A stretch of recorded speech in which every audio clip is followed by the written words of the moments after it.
juvenile weighs almost 5 times as much as an eagle. Animals of this size are no longer easy prey for the birds. Is that bird not gonna hurt itself? Oh, it sounded like it hurt itself.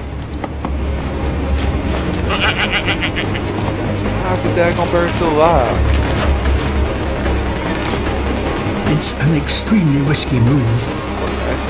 If the eagle breaks a wing, it will be fatal. Wow, looks like that eagle. Oh!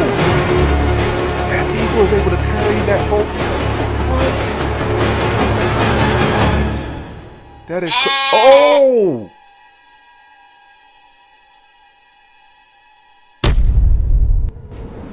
You got to be kidding me. That is crazy.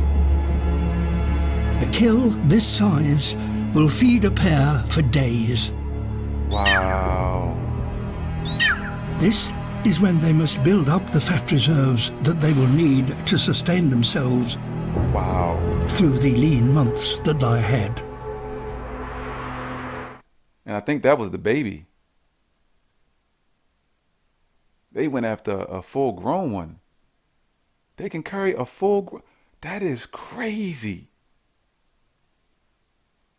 That is crazy. I gotta do some research. I gotta find out how big these daggone eagles are. They got to be, what, 6-foot wingspan or something? They gotta be bigger than I think.